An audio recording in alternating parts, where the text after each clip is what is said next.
Bom, o gnosticismo foi perseguido, né? O Império Romano, Concílio de Nicéia, matou geral. Quem não aceitava não tinha como viver em paz. As igrejas eram fechadas, as comunidades de estudos eram fechadas. Quem quisesse fazer um contrato público ou ter acesso a cargos públicos de Roma, se não fosse cristão, não acessava, não entrava. É muito curioso, né? Como é que é a imposição ideológica. A gente vê muito isso hoje em dia com a gente, né? A gente vê que quando muda um partido político, é desmontada toda uma estrutura que vinha apoiando o partido anterior, caso os partidos sejam antagônicos, né? Então, esse hábito há 2000 anos existe. Aos meus amigos, aos que me apoiam, tudo, e aos que não me apoiam, nada. Então, ou a perseguição. Então, a gente observa muito essa oscilação. Por que eu estou falando isso? Porque eu gostaria que vocês entendessem que nós que estudamos a verdade, nós temos que ter esse olhar do que realmente está sendo manipulado e o que realmente não está sendo manipulado. A gente às vezes compra uma ideia, mas é interessante a gente observar do porquê um determinado fato religioso, um determinado fato histórico é distorcido para apoiar uma casta política. Então, devido às perseguições aos não cristãos dentro do Império Romano, muitos se refugiaram, então já foi falado isso. Então temos um mapinha ali, e eu vou destacar, vamos lá, a filosofia praticada dos gnósticos são subversivas aos olhos dos governantes, afetam o poder ideológico. Um desses movimentos são os bogomilos. Os bogomilos foi um movimento gnóstico e, na verdade, ele não estava tão envolvido com encontrar as respostas gnósticas, tá? Mas sim utilizar a, a narrativa, os escritos, os livros do gnosticismo para sustentar a religião deles. Então, assim como nós temos hoje a religião protestante e a religião católica, nós tínhamos a religião católica e os bogomilos, vamos chamar assim. Então, é como se fosse uma reforma protestante daquela época, tá? E poderíamos chamar de reforma gnóstica. Né? Não existe esse termo, mas poderíamos falar dessa forma. E os bogomilos entram, tá? Porque eles eram vegetarianos, eles acreditavam no princípio da igualdade, porque como eles acreditavam na reencarnação, é aquilo que a gente sempre fala, né? Para quem acredita na reencarnação, não briga, não discute direitos masculinos e femininos, não discute brancos e negros, porque sabe que quem nasceu branco hoje, amanhã pode nascer negro. E quem nasceu homem hoje, amanhã pode nascer mulher. Então, o mais importante não é a briga, e preparar a sua próxima vinda. Porque você não sabe. O cara, às vezes, fecha tanto o campo para as mulheres poderem trabalhar, que quando ele vier como mulher, ele mesmo deu tiro no pé.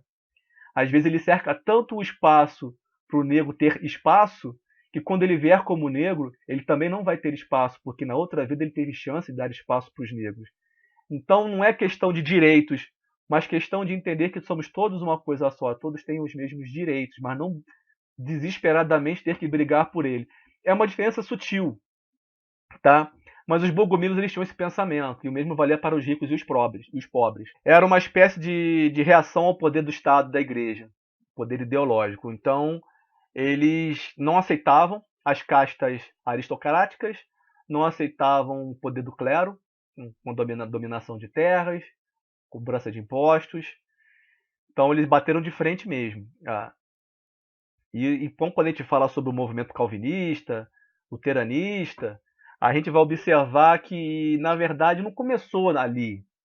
Já vinha sempre essa insatisfação desde sempre. O que tem de interessante dos bogomilos? Os bogomilos, essa difusão ideológica dos bogomilos, que começa ali na região da Frígia, né? Da Frígia vai para a Bulgária vai subindo, vai caminhando. Eles vão influenciar os cátaros. Os cátaros, né? Tanto filme, tanto livro falando sobre. Inclusive, boa parte do sul da França vive do turismo dos castelos cátaros. Então, tem um pouco de exploração turística e comercial em cima dos cátaros, né? Mas eles foram, de uma certa forma, gnósticos, pegavam um pouco do maniqueísmo, Então existia um deus bom, um deus mau, eles eram vegetarianos também, eles eram igualitários, então tanto existia bispo quanto Sofia, né, que era como eles davam o nome, o feminino de bispo é Sofia. Então eles ocupavam cargos nas mesmas condições. E eles não tinham filhos. Isso que é o mais interessante. Aí que está um lado gnóstico deles, porque eles acreditavam no seguinte, que como o mundo foi criado pelo Demiurgo, a melhor forma de você acabar com o Demiurgo é não gerando, que aí você não vai acorrentar almas aqui na Terra. É um pensamento bem interessante, né? Então, eles eram celibatários por conta disso. Não por uma questão de acesse, de purificação dos chakras ou guardar a energia. Não, é porque nós não vamos ter filhos, porque vai ser mais um desgraçado para alimentar a energia do demiurgo. Era mais ou menos isso. Então, como se fala de demiurgo, aí entra no pacote dos gnósticos. Mas existe uma certa diferença aí. Tá? O que tem o catarismo com isso aí? Bom, o que tem com o catarismo é que nós vamos viajar agora, fazer um jump lá para o século XIX, desculpa, para o século XIX, tá? Porque o que acontece nesse período aí?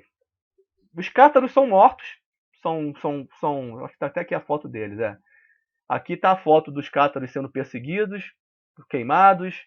Eles também se matavam, porque para eles o suicídio, até me perdoem que nós estamos no mês de campanha contra o suicídio, né? Mas os cátaros não viam dessa forma, eles enxergavam a vida de uma forma muito, muito passageira. Então, para eles, o suicídio é simplesmente você desligar da tomada. Não tinha nada demais nisso aí. Tá? Para os cátaros, vamos entender o universo onde eles estão inseridos. Eu espero que ninguém pegue isso aí e venha a cometer o ato, até porque as condições que nós estamos hoje em dia de saúde, de lazer, de segurança não se compara com a época que eles viviam. O cátaro não se matava por se matar, mas eles enxergavam isso, que como eles começaram a ser perseguidos pela igreja, eles teriam que ser subjugados a se tornarem católicos, eles preferiam morrer do que fazer isso. Então, o suicídio era uma situação extrema para esse ato, e não uma coisa corriqueira. Então, vamos fazer. Como os movimentos gnósticos e heréticos foram perseguidos como se fosse uma cruzada, então nós tivemos a cruzada em Jerusalém, nós tivemos a cruzada na Península Ibérica, nós tivemos a cruzada nos Balcãs, né?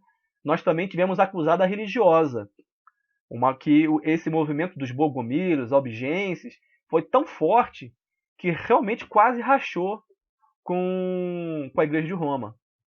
Lembrando que qual era qual era a maior briga que sempre teve contra a Igreja de Roma? Tanto esse movimento gnóstico da Idade Média, quanto a Reforma Protestante.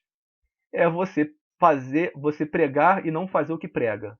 A hipocrisia, a ostentação da riqueza, a ostentação do castelo, da fartura da comida e o povo na miséria. Era só contra isso. Esse era o problema, sempre foi o problema, né, das reformas religiosas. Nem tanto com relação ao culto, mas em relação aos impostos. Vamos lembrar que o poder maior é o poder econômico. Então, grupos que bancavam não queriam bancar para outra religião, queriam bancar uma nova religião para receber daquela nova religião. Então, era uma briga econômica, sempre foi, até hoje. Bom, vamos falar agora do romantismo. Então, foram dizimados os cátaros, não tinha mais cátaro, e aí a gente vai viajar agora 19. Nós tivemos ali a Reforma Protestante, né, por volta do século XVI. As reformas protestantes vão surgindo, 16, né?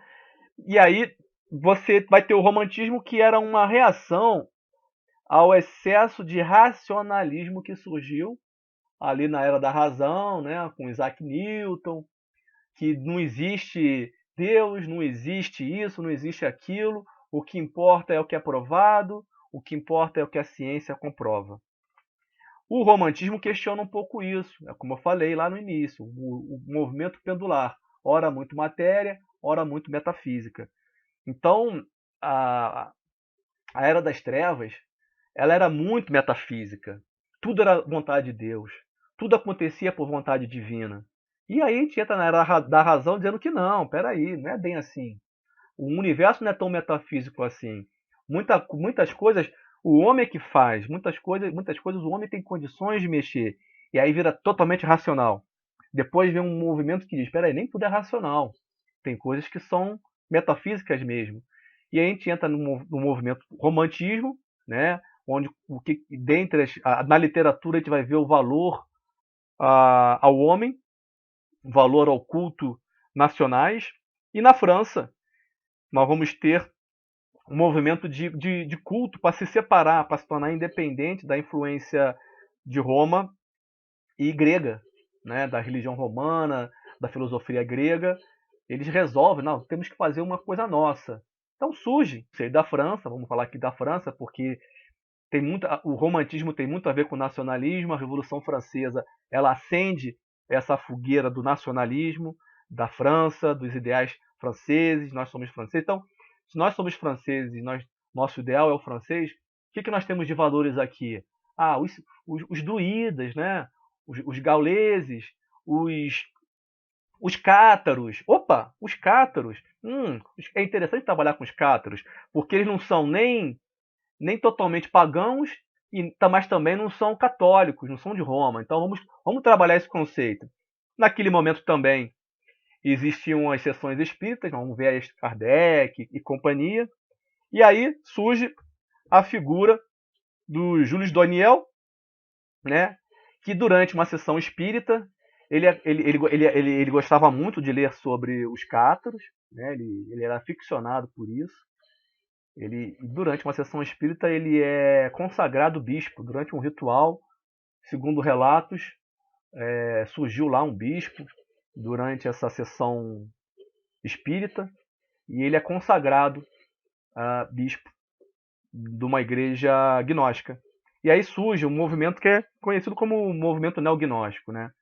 Então nós vamos para pensar aqui, nós temos 3 momentos do gnosticismo. Nós temos o gnosticismo na sua origem, lá no século II, século III, do século I, II e III, interrompe.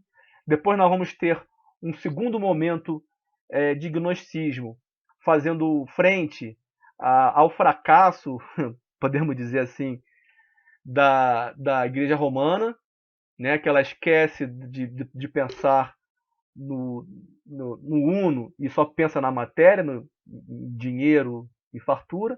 Então é um embate. Nós vamos ter os bogomilos, os albigenses, os cátaros.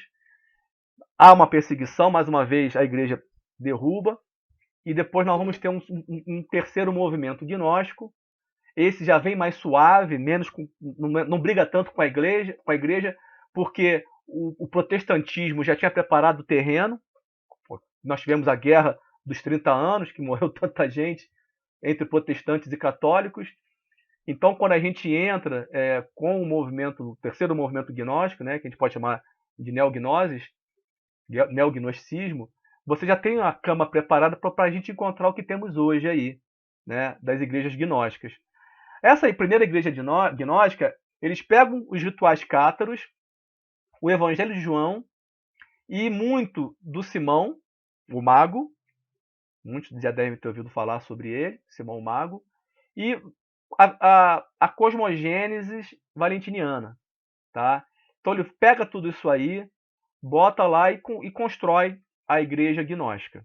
Tá? O Júlio Doniel, então, ele meio que inventa a igreja gnóstica baseado nesses rituais. Ele reconstrui, ele faz uma reconstrução. Como ele foi ordenado bispo por um espírito, né, por uma entidade do além, muitos questionam a validade dessa igreja. E aí começa uma longa batalha de reconhecimento apostólico, porque a Igreja Apostólica de Roma, né, ela alega ser sucessora desde os apóstolos de Jesus. Jesus tinha 12 apóstolos, né, independente de Jesus histórico ou mítico, mas eram 12, e Pedro foi um deles, e todos os papas e todos os bispos foram ordenados por linhagem. Claro que os outros 12, os outros 11, né, vamos dizer assim, também abriram igrejas, né? Então, João abriu a igreja dele, e cada um vai abrindo, Felipe, Santiago, cada um vai abrindo a sua igreja. Então, existem várias sucessões além da de Pedro, tá ok? Então, muitos bispos que foram ordenados pela essa primeira igreja gnóstica vão em busca disso aí. O curioso, o mais engraçado que eu vejo é o seguinte: houve tanta briga para o gnosticismo ir contra a igreja de Roma, por vários motivos, mas depois eles buscam o reconhecimento da igreja de Roma. Isso é muito curioso, mas é o que parece, é que se não for validado, parece que ela não tem validade, né? Como se fosse um carimbo de espúria ou não espúria, né? É muito curioso isso aí, como é que a igreja de Roma tem tanta influência no pensamento esotérico até hoje em dia. Continuando, muitos ocultistas e escritores participaram dessa igreja gnóstica. Um deles foi o Papus, né? E o Papus adota a igreja gnóstica como a igreja do martinismo. Martinismo, um dia nós iremos fazer uma palestra sobre o martinismo, mas rapidamente aqui foi um movimento francês esotérico, tá ok? Criado por Papus. A Papus fundou, baseado numa série de documentos e linhagens e iniciações, ele monta a ordem martinista, né, em homenagem a Louis-Claude Saint-Martin. O martinismo vem de Louis-Claude Saint-Martin. Ele monta. Essa ordem tem um crescimento muito grande dentro da França, naquela época ali. Afinal de contas, era um movimento legitimamente francês. Nós estamos na época lembrando que nós estamos na época do romantismo. Então, tudo que é francês na França é importante. E na Inglaterra, tudo que é inglês é importante. Então, nada de fora, tudo de dentro. Tudo tem que ser daqui de dentro. O que nós temos é como se nós pegássemos a cultura do índio e vamos fazer um movimento do índio aqui. Vamos criar a ordem do caboclo, do xamã, e descartar tudo que seja europeu, tudo que seja africano, tá? Porque se a gente for pensar na origem da terra, só vale o que é de índio, nada mais. Então é mais ou menos isso que os franceses pensavam na época. Então, se nós formos pensar em termos de romantismo para criar uma ordem, nós iremos passar um tempo lá na Amazônia e montar uma ordem com os conhecimentos dos pajés. É mais ou menos isso. Só que é engraçado que eles acabam pegando elementos de fora para dar validade, né? É curioso. Papus troca patentes e graus com muitos chefes de ordens. Várias igrejas gnósticas são fundadas e renomeadas. Tá? Então, o Papus gostava disso. Ele ia num país tal, ou algum estrangeiro vinha no país, o cara era da ordem XYZ, eles trocavam reconhecimento de graus. Isso era muito comum. Vamos lembrar também que o romantismo carrega muito o período do iluminismo, e no iluminismo o ser mais importante do universo é o homem.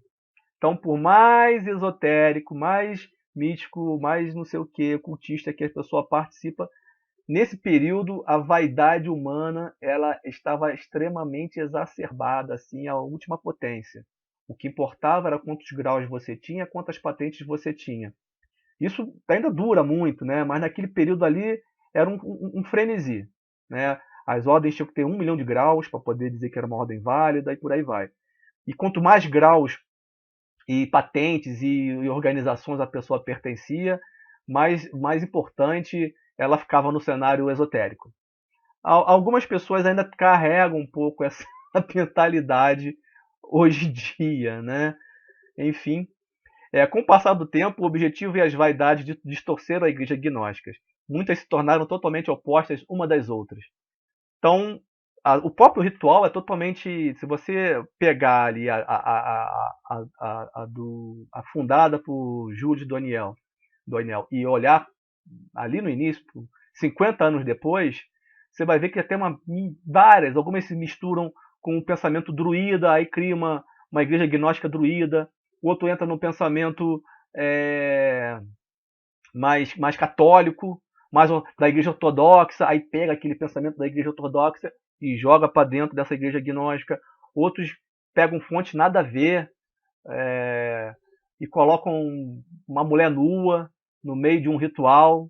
Quer dizer, poxa, se ela nasce do catarismo, né? Se essa igreja gnóstica ela tem como fonte o catarismo, que era aquela pureza de pensamento, e evitar a procriação em outras igrejas gnósticas, isso é estimulado. Outras se preocuparam mais com sucessões apostólicas do que com os verdadeiros ensinamentos.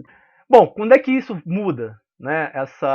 Essas igrejas começam a reformular com as descobertas em 1945 dos manuscritos Nag Hammadi. Esses manuscritos levaram um certo tempo para serem traduzidos. A gente um dia pode fazer uma reunião só para falar sobre os manuscritos Nag Hammadi, sobre os livros que se encontram, vários livros, que estão vários apócrifos, vários evangelhos, enfim. É uma reunião para cada livro que foi encontrado, nessa biblioteca de Nag Hammadi. Alguns não tinham sido encontrados, existiam como fonte de outros escritores. Então, um escritor, por exemplo, como o Irineu de Lyon, ele fala sobre que aqueles gnósticos utilizam tal livro. Esse tal livro nunca foi encontrado. E aí ele se encontra nessa biblioteca de Nag Hammadi. Então, o interessante da biblioteca de Nag Hammadi é validar os comentários dos historiadores antigos, do período antigo, do período medieval. Olha, realmente, aquilo que aquele historiador falava, realmente existe. Está aqui esse livro. E aí, mais um pessoal se debruça em cima desses livros e, felizmente, mais afastado da influência do período da dominação da Igreja Romana, porque a Igreja Romana é o que ditava o certo e o errado, é como se fosse a ONU de hoje em dia, né? A OMS de hoje em dia, que dita para o mundo o que é certo e o que é errado. A Igreja de Roma fazia a mesma coisa, dita o que é certo. Até hoje, o Vaticano tem esse sabor, né, de vez de quando dizer o que é certo e o que é errado. A mesma coisa acontecia naquela época. Felizmente, como nós estamos um pouco mais próximos do momento da razão, a gente consegue estudar esses manuscritos sem tanto peso do dogmatismo da Igreja de Roma. Os estudos desses papiros, juntamente com outros manuscritos, como o Livro de Gil, Código de Bruce, Código de Berlim, entre outros, têm ajudado a trazer à tona não só a filosofia gnóstica, mas também as suas práticas iniciáticas e os hábitos. Esse livro de Gil aí, ele tem alguns rituais muito interessantes, né? Desde que as chaves sejam passadas, senão não vai fazer o menor sentido. Hoje, algumas correntes gnósticas realizam práticas delirantes, enquanto outras, de fato, buscam o caminho da verdadeira gnose. Rapidamente, em linhas gerais, o que é esse processo, né, Vitor? Então tá, tudo bem. Mas como é que é esse processo aí? Bom, rapidamente aqui, vamos fazer eu vou usar como esquema, tá, pessoal? Como esquema a árvore da vida, tá? Então, nós temos ali em Rod, se a pessoa mergulhar muito em Rod, ela vai ficar com excesso de informação. Inteligência ficou, que nem a música do Capital, inteligência ficou cega de tanta informação, então excesso de informação cega. Mas também, se a gente ficar muito preocupado com o Netzach, é só sensação, né? A gente só vai querer viajar na maionese, né? É excesso do sentir. Então é preciso um equilíbrio entre o que se pesquisa e as informações que vêm da meditação. Lembrem-se que a gnose é uma leitura interna. E essa leitura interna, ela surge da onde? Em Netzach. Enquanto que em Rod você tem o que você lê, o que você aprende de fora para dentro e reflete sobre, em Netzach é uma informação que vem, sabe-se lá de onde, é um insight, é um brilho na sua mente, é uma conexão do subconsciente em cima de tudo que você aprendeu, em cima da sua narrativa. Mas, por enquanto, o que vem de Netzach nesse momento, que nós estamos fazendo uma leitura da árvore de baixo para cima, ainda é com o que você jogou e o seu subconsciente está tentando montar. E, em vez de quando, dá um insight. Como é que nós vamos saber se esse insight ele é verdadeiro com V minúsculo ou ele é verdadeiro com V maiúsculo? O verdadeiro com a aletheia, né? Que os gregos chamam da aletheia. E não um sofisma. Bom, vamos fazer rapidamente. O início da caminhada sai de Malkuth. Em Exódio você vai ter a barreira das ilusões e paixões, tanto no conhecimento, às vezes lá em Rod você vai aprender coisas erradas, que vai te levar para caminhos mais errados ainda, porque você vai ter em Netzach conclusões do subconsciente totalmente fantasiosas, totalmente errôneas. Então você precisa ir trabalhando esse triângulo de Yesod, Hod, Netzach, vai trabalhando, vai pesquisando. É um labirinto, é o labirinto do símbolo da academia hermética. E aí, num determinado momento, pinga, não é que sobe, é pinga, né? Em você algo que vem além, lá do além, do além do além. Se a gente for usar o termo do gnosticismo, pinga algo além do mundo criado pelo demiurgo, que te ilumina e te dá um insight extra. Não é um insight criado dentro do mundo que nós podemos dizer, nessa comparação aqui, que Hod, Netzach, Yesod e Malkuth seria o mundo do demiurgo.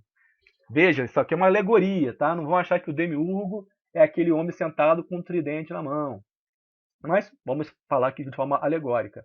Vai ficar girando de tempos em tempos, né? Meditações, buscando ser uma pessoa melhor, né? Que quando a gente começa a buscar ser uma pessoa melhor, a gente vai se desapegando a várias coisas criadas pelo demiurgo. Gente, estou falando aqui de forma alegórica. E aí pinga, né? Lá do mundo mais além, informações que vão te dando cada vez mais insights, iluminações que vai te aproximando. Em um determinado momento, você vai se tornar duas coisas, né? Ou um mistagogo, aí vem aquela palavra que eu falei lá no início do mistério, né? O mistagogo, que é aquela pessoa que já conhece uma caminhada, não chegou ainda lá, mas ela já, poxa, é esse o caminho aqui, porque o que vem pingando aqui no meu subconsciente vai me apontando para esse caminho. E é um caminho que está além do que o mundo physis, né? Esse mundo da natureza, a physis, me fornece. É algo que veio da metafísis, da metafísica, algo que veio lá de cima. E quando a pessoa atinge esse ponto, atinge lá e começa realmente a comungar melhor, e a gente pode chamar de estar no momento de gnoses, ou que atingiu a gnosis, ela torna-se um pontífice. Ela faz a ponte, porque esse onde está em Tiferet ainda não é o final da caminhada, né? O meio do caminho. Afinal de contas, se a gente se lembrar da árvore, Tiferet fica no centro. E aí ela começa, opa, peraí, eu achei uma porta aqui.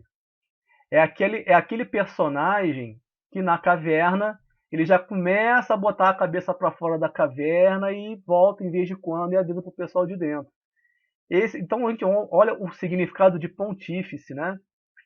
Tanto esses dois, o pontífice quanto o mistagogo, eles são considerados como sacerdotes. E o interessante é esse comportamento de sacerdócio é que algumas ordens têm embutidas nela, né? Então você tem um momento que uma ordem vai lhe oferecer muito material em ROD. 90% das ordens e grupos de estudos é ROD, tá? É informação intelectual, informação, dados, dados, dados, dados, dados, dados. Outras, em vez de quando, fazem alguns rituais ali, aí você vai esbarrar em Netzach, onde o seu subconsciente vai falar mais. E algumas levam você, bom, agora você pode se tornar um sacerdote. Tá? O sacerdote ele tem essas duas funções aí. Ora, ele é um mistagogo, quando ele está na sua fase inicial de carreira, vamos chamar assim, e depois ele torna-se um pontífice, né? Quando ele já tem um bom domínio do seu sacerdócio. Tá? Isso aqui é ser sacerdote. O que eu aprendi até aqui? O catarismo teve forte influência nas primeiras igrejas gnósticas modernas. As igrejas gnósticas modernas são reconstruções do gnosticismo medieval, né? Algumas igrejas gnósticas modernas estão buscando reformular os seus rituais e ensinamento com base nos novos documentos descobertos. Muitos deles estão em copta. Muitas igrejas gnósticas, aqueles manuscritos de Nag Hammadi, eles foram encontrados no Alto Egito. Tá? E o copta é o idioma falado, ou que era dito, né, era falado pelos egípcios. Né? Então você tem um momento do egípcio, depois você tem um momento demótico, e depois você tem um momento copta. Com aquele período helênico, quando os gregos estiveram no Egito, então eles falam uma mistura de grego com egípcio da época, né? E a escrita o alfabeto utilizado utilizava letras do alfabeto grego e outras letras que foram criadas para poder justamente colocar os fonemas, né, os sons que não existiam em grego. Então esse é o alfabeto copta. Muitas igrejas gnósticas modernas prestam um desserviço ao esoterismo mundial, modificando e desconstruindo o sagrado. A gente até poderia falar um pouco mais sobre o sagrado, mas o tempo está pequeno. O caminho da gnose é um chamado. O caminho da gnose é um chamado. Alguns estão preparados e outros nem escutam o chamado. Toda instrução iniciática séria tem um caminho para a gnose. Conclusão. Vamos lá, o que interessa realmente é o famoso o e daí, né? Eu sempre falo, a conclusão também conhecida como tá, e daí? Bom, primeiro passo, conhecer a verdade em si mesmo. Não adianta querer fazer um caminho de gnóstico, ou querer ser gnóstico, ou entrar com uma organização gnóstica, se não conhece a si mesmo. Procurar tirar todo tipo de ilusão. Tanto de fora, ou seja, tudo que nos cerca, quanto de dentro. Autoimagem, autoengano. Segundo passo, desenvolver uma mente estoica. Aí aqui vai diferente do pensamento hermetista, tá? O hermetismo não é muito favorável ao estoicismo, ele está mais para o lado epicurista do que para o lado estoico. Nós faremos uma reunião sobre o estoicismo mais para frente, não é hoje. Mas quem quiser já ir pesquisando, o importante, o resumo do pensamento estoico é mais ou menos isso. O importante não é o que o universo fez ou deixou de fazer, mas como você interage nesse universo. Então, dane-se o Demiurgo. O Demiurgo está lá, ele montou um jogo. E você joga como você puder jogar. Quais são os seus princípios e metas? Você tem princípios? Quais são esses princípios? Quais são as suas metas? Terceiro passo. Estou parecendo coach aqui, né? Terceiro passo. Encontrar a melhor narrativa para realizar sua enose ou gnose. Melhor narrativa. Alguns vão utilizar rituais bem extravagantes. Outros usarão rituais bem cristãos. Outros utilizarão rituais bem cabalísticos. Outros mais hermetistas. Alguns vão utilizar na história, no mito ali, divindades gregas. Outros divindades egípcias. Outros os anjos. Cada um vai usar uma forma para poder contar a historinha. Que toda gnose é baseada num mito. O gnosticismo é um mito. Você tem que entender aquele mito, vivenciar aquele mito tem que fazer sentido para você. Os arquétipos utilizados naquele mito tem que fazer sentido para você. Você tem que conhecer aquele mito ali. Muitas ordens possuem o caminho da gnose. Algumas estão em sintonia com a sua metanarrativa. A sua, não da ordem, mas a sua de vocês que estão ouvindo. E outras não. Procure a melhor. Advertências. Gnoses e ordens autênticas. Olha, se vocês pesquisarem, colocar agora, abrir o Google e colocar lá gnosticismo Brasil, vai aparecer lá logo de cara uma. Bom, cuidado com a picaretagem. Observem os chefes. Leiam a história do chefe daquela igreja gnóstica ali. Como é que ele foi? Como é que foi a vida dele? As pessoas que frequentam aquilo ali, ou com todo respeito, né? As pessoas que frequentam aquela organização, aquela comunidade, observe como é que cada um é, antes de amarrar o burro. Ou as obras. E, por final, quando vocês encontrarem alguma coisa séria, comprometam-se na caminhada, porque é um caminho, né, de autoconhecimento, é um caminho de burilar-se a si próprio. Tá? É longo, mas sair da zona de conforto é longo. Perguntas. E aqui a gente interrompe. Eu agradeço a todos a paciência. Está aberto o debate.